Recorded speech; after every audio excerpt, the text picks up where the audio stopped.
Bonsoir messieurs, dames. Alors ce soir nous sommes en compagnie de Jean-Philippe Tchifteya et de son petit manuel Comment devenir un acteur extraordinaire avec la méthode du comédien.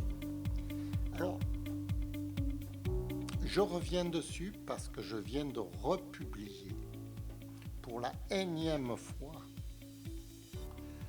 avec des modifications mineures qui tendent à mieux expliquer au lecteur le cheminement de ma pensée dans ce petit manuel qui retrace les 20 dernières années de ma formation d'acteur en 10 étapes.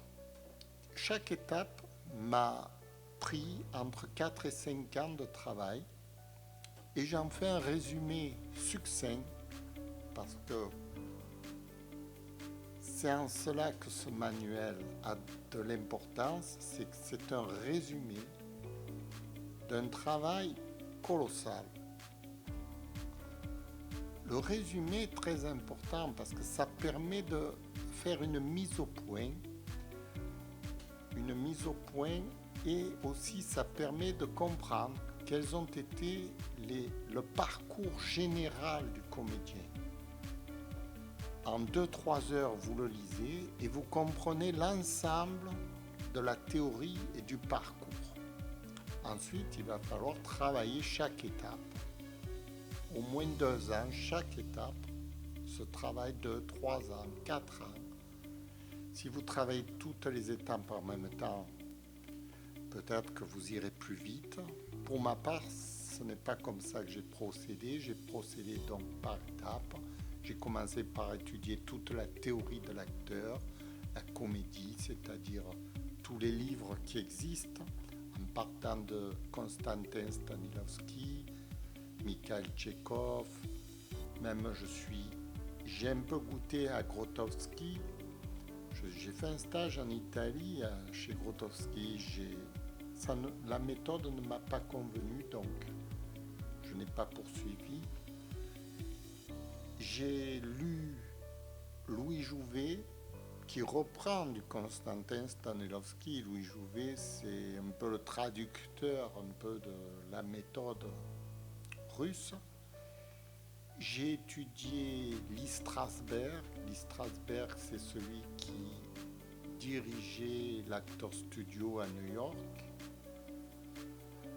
Il reprend encore la méthode de Konstantin Stanislavski, mais il apporte des précisions qui sont intéressantes. Et j'ai aussi travaillé la psychanalyse, c'est-à-dire comment gérer notre comportement d'après Carl Jung et Eric Berne, Eric Berne s'inspire évidemment de la théorie et des disciples chinois qui ont expliqué le comportement humain en parlant de différentes caractériologies de l'être humain. Toutes ces théories, vous voyez, chaque théorie mérite 2, 3, 4 ans de travail. On ne peut pas comme ça aborder Konstantin Stanislavski en 5 minutes. Vous comprenez, ni Anton Tchekhov, ni Mikhail Tchekhov, ni Lee Strasberg, ni Louis Jouvet. Il faut des années. Vous comprenez bien qu'on ne peut pas. L'avantage donc de ce petit manuel, c'est que j'en fais une synthèse de ce que moi j'en ai fait de ces méthodes et comment je les ai abordées, comment elles m'ont servi dans une seule pièce de théâtre qui dure 20 minutes, montre en main, si on l'allonge à 40 minutes, entre 20 et 40 minutes, suivant comment on la joue.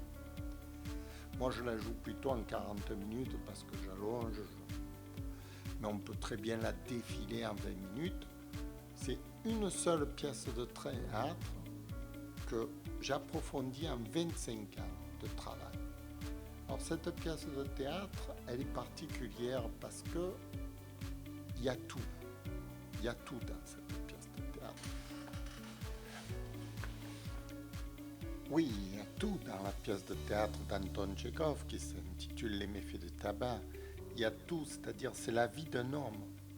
La vie d'un homme qui défile comme ça, la vie de ses 33 années d'existence qui défilent et qu'il explique, qu'il synthétise en 20 minutes dans un discours.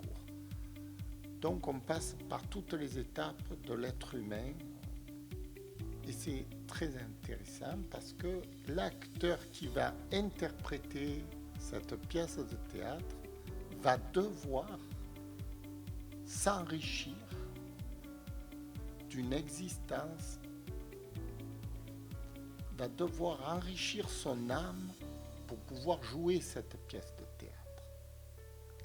C'est là où ça devient très intéressant, donc, puisque la comédie, c'est une espèce d'introspection dans laquelle on va retransmettre au public qui on est vraiment. Et c'est ce que fait le personnage dans la pièce de théâtre d'Anton Tchekhov. Il retransmet au public qui il est vraiment. Donc c'est une pièce, disons, maîtresse que tout comédien peut s'amuser à interpréter puisqu'il va vraiment découvrir qui il est dans la pièce de théâtre lorsqu'il va se revoir à l'écran. Et donc c'est un enseignement extraordinaire.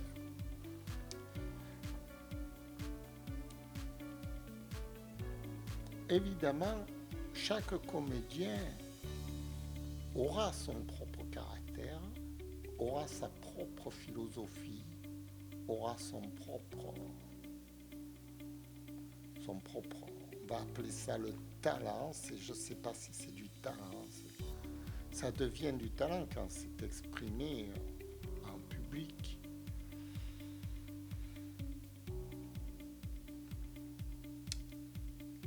Mais moi j'en fais de cette pièce de théâtre, j'essaye d'en faire une théorie à travers ce petit manuel. C'est là où ça devient fantastique parce que normalement c'est intraductible, c'est infaisable.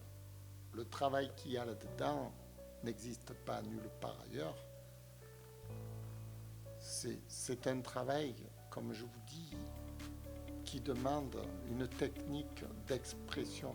Parce que si vous voulez, on ne peut pas traduire le spectacle dans un manuel. Je veux dire par là que ce que contient ce petit manuel, c'est ce qui se passe dans le crâne du comédien, qui n'est pas visible par le spectateur.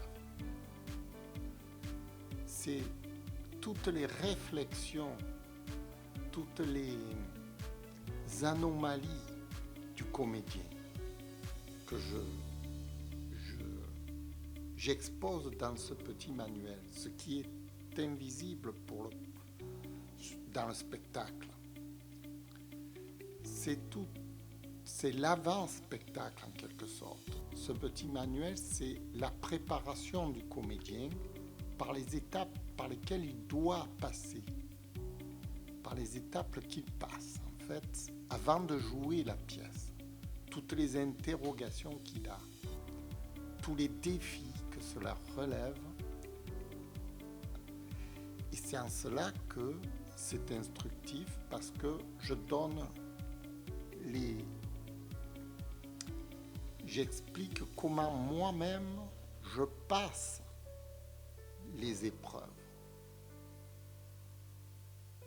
Et donc j'en suis un exemple en quelque sorte.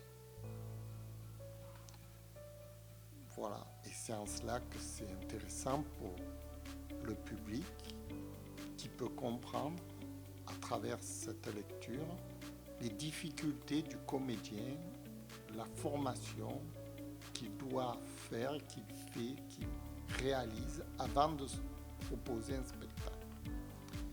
Voilà, je vous remercie d'avoir écouté. J'espère que vous le lirez parce que si vous me regardez souvent, vous pourrez prendre exemple là-dessus pour comprendre qui je suis moi-même. Merci.